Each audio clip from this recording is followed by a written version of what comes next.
पहले तो बता दूं, कन्फ्यूजन रहा दिन भर की आखिर ड्यूटी बढ़ी कितनी, क्या ड्यूटी लगी। तो एक लाइन में बता दूं कि अब जो ड्यूटी लगेगी सिगरेट के ऊपर, उसमें 40% जीएसटी लगेगा।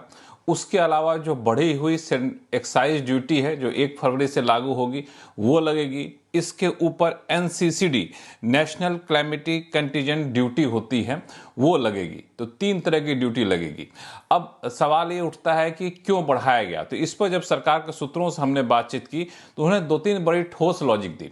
पहला लॉजिक तो ये दिया कि सिगरेट, पहली बार ऐसा हुआ कि 7 साल तक सिगरेट पर कभी कोई ड्यूटी बढ़ी ही नहीं, चाहे एक्साइज ड्यूटी हो चाहे जीएसटी लागू जब किया गया 2017 के बाद से, कभी कोई नई ड्यूटी बढ़ी। और नतीजा ये निकला कि सिगरेट कंपनियां अपनी एमआरपी बढ़ाती रहीं, सिगरेट पीने वालों के आमदनी बढ़ती रही, लेकिन ड्यूटी नहीं बढ़ी। तो इसको पहले ठीक किया गया है ड्यूटी बढ़ा करके। एक एग्जाम्पल दिया गया कि 2017 में जीएसटी लागू होने के बाद जो है जो ड्यूटी लगी थी वो 1000 के स्टिक पर 5 से 10 रुपए की ड्यूटी थी। फिल्टर नॉन फिल्टर हाइट के हिसाब से ड्यूटी लगती है। तो 1000 स्टिक पे 5 से 10 रुपए तक की ड्यूटी लगती थी।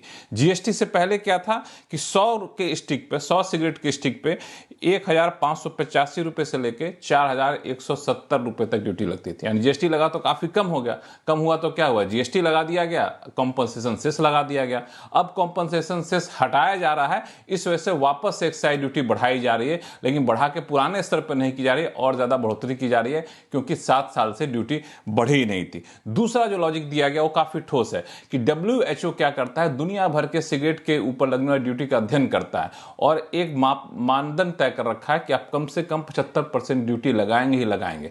भारत अभी भी मुश्किल से 53 से 55% ड्यूटी लगाता है। दूसरे देश जैसे आप बात करें यूके की, ऑस्ट्रेलिया की, 80 से 85% ड्यूटी लगाता है वहां पे, हम लगाते हैं सिर्फ 55%। इसीलिए ये बढ़ाना काफी जरूरी था। और तीसरा कि तंबाकू की खपत से हेल्थ पर खर्च काफी सरकार का बढ़ता है, करीब 2.5 लाख करोड़ रुपए सालाना खर्च बढ़ता है। खर्च बढ़ेगा तो जाहिर तौर पे हम वसूलेंगे आपसे ड्यूटी के तौर पर। तो ये 3 ठोस लॉजिक दी गई है। इस लॉजिक से मुझे ये लग रहा है कि ड्यूटी अभी तो बढ़ी है, लेकिन आने वाले दिनों में सरकार ड्यूटी बढ़ाने का सिलसिला जारी रखेगी। ओके।